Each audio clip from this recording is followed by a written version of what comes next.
कहानी युग में आप सभी का स्वागत है। यह कहानियों का युग है, तो आइए चलते हैं इस युग में और कहानियों का आनंद लेते हैं। राहुल एक सफल बिजनेसमैन रहता है। एक शाम को वह अपने दोस्तों के साथ एक कैफे में बैठा था। उधर नेहा, एक सुंदर और समझदार लड़की, भी अपने दोस्तों के साथ मौजूद थी। राहुल और नेहा की आंखों का टकराव हुआ और एक दूसरे में खो गए। दिन गुजरने के साथ राहुल और नेहा के बीच में एक खास रिश्ता बनने लग गया। वे एक दूसरे के साथ वक्त बिताने लगे, बातें करते, मुस्कुराहट बांटते। उनकी मुलाकात कब प्यार की कहानी में बदल गई, इस बात का तो पता ही नहीं चला। राहुल, जो पहले कभी किसी को इतना खास नहीं समझता था, वो नेहा के साथ वक्त बिताने का इंतजार करता था। नेहा भी राहुल के साथ खुश थी। उसकी मुस्कुराहट में राहुल को अपना सुकून मिलता था। दोनों ने मिलकर एक दूसरे को समझा। दोनों ने एक दूसरे को अपने सपने और ख्वाबों का हिस्सा बनाया। प्यार की मस्ती, हंसी मजाक और नजरें मिलाना, ये सब उनके प्यार के रंग को और गहरा करता था। राहुल और नेहा की प्यारी कहानी ने उनके दोस्तों और परिवार को भी खुशियों से भर दिया था। उनकी मुलाकात से उनके घर वालों में एक अलग ही उम्मीद और प्यार का माहौल बन गया। ये प्यार का सफर उनके लिए नया और कुछ अलग था। राहुल और नेहा के प्यार को देखते हुए उनके परिवार ने भी उनकी खुशी में शामिल होना शुरू कर दिया।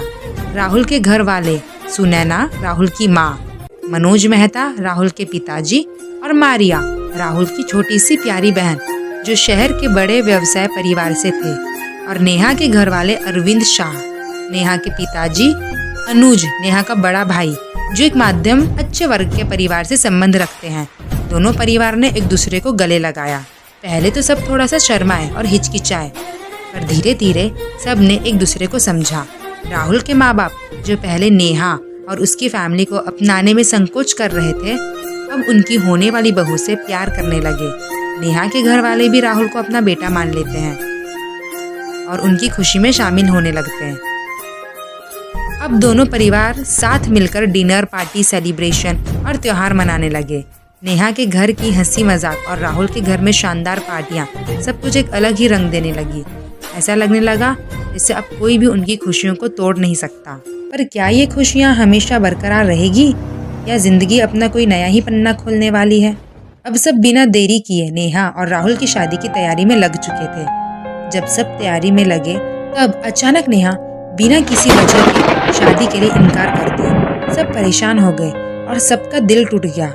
उसके इस निर्णय से सबने नेहा से पूछा, पर उसने कोई स्पष्ट कारण नहीं दिया। उसने सिर्फ कहा कि मैं नहीं कर सकती ये शादी, और कुछ भी समझाने से मना कर दिया। राहुल भी वहीं खड़ा हैरान था। उसको भी नेहा के इस फैसले की कोई वजह नहीं समझ आ रही थी। परिवार वालों ने कितनी उम्मीद लगाई थी इस शादी से, सबका दिल टूट गया था। नेहा के इनकार से सब कुछ एक पल में बदल गया था और किसी को समझ नहीं आ रहा था कि क्या हो गया है। अचानक नेहा को क्या हो गया? ये प्यार का सफर अब खत्म हो गया? क्या नेहा के इस फैसले के पीछे कोई गहरा राज छुपा है? राहुल नेहा के इनकार से टूट चुका था।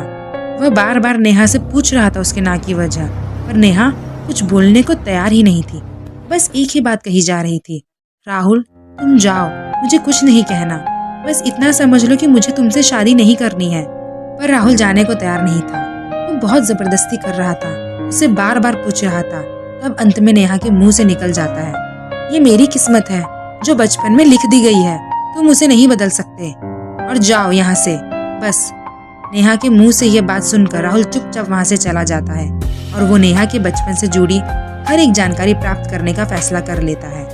राहुल ने नेहा के गुजरे हुए कल का एक गहरा राज खोला, जो नेहा को शादी से इनकार करने के लिए मजबूर कर रहा था। उसने पता लगाया कि नेहा के बचपन में एक भयंकर हादसा हुआ था। जब नेहा छोटी थी, तब उसके परिवार को एक कार दुर्घटना में भयंकर नुकसान हुआ था।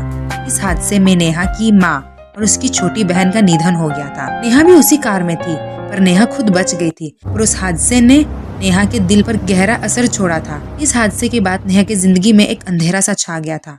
उसने खुद को दूसरे से दूर कर लिया था और अपने अंदर के दर्द को छुपा लिया था। उसको ये लगने लगा था कि अगर वो किसी से प्यार करेगी तो वो उन्हें भी खो देगी, जैसे वो अपनी माँ और बहन को खो चुकी थी। इस डर ने उसे शादी से इनकार करने के लिए मजबूर कर दिया था, क्योंकि उसे लगा कि शादी के बाद कहीं वो राहुल को भी ना खो दे, और वो राहुल को खो नहीं सकती थी। राहुल को ये सारी बातें नेहा की एक बेस्ट फ्रेंड ने बताया। नेहा अक्सर अपनी सबसे अच्छी दोस्त के साथ इस बात का जिक्र करती थी कि वो जिसे भी दिल से चाहती है वो कभी लौट नहीं पाता। राहुल ये सब जानने के बाद नेहा की आंखों में दर्द और भय का एहसास कर रहा था। राहुल तुरंत नेहा के घर जाकर उसे बताया कि वो सब जान चुका है, उसके बचपन में हुए हादसे को भी और उसके ना करने के कारण को भी। फिर उसने नेहा को समझाया कि उनका प्यार किसी के मरने की वजह नहीं बनेगा, बल्कि एक नए रिश्ते को जन्म देगा और उसके गुजरे हुए कल के दर्द को खत्म कर देगा। पर नेहा फिर भी मानने को तैयार नहीं थी।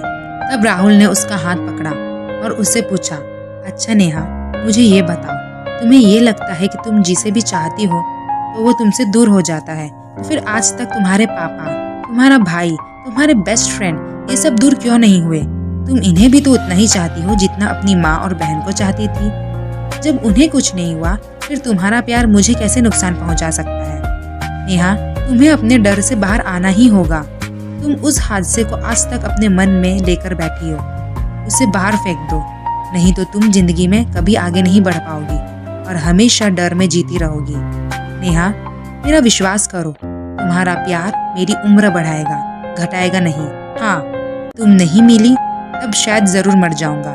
राहुल का अनंत प्रेम और सहयोग देखकर नेहा को एहसास हुआ कि वो अपने जीवन को राहुल के बिना नहीं सोच सकती। आखिर में नेहा ने राहुल को रोते हुए गले से लगाया और शादी के लिए हाँ कर दी और उनकी शादी उनके परिवार के बीच एक खूबसूरत समारोह में हुई। राहुल और नेहा की शादी में खुशियों का झरना बह रहा था, जहाँ उनके रिश्तेदार और उनके दोस्त उनके साथ थे। हर कदम पर राहुल और नेहा का प्रेम और समर्पण दिखाई दे रहा था, जो सबको प्रभावित कर रहा था।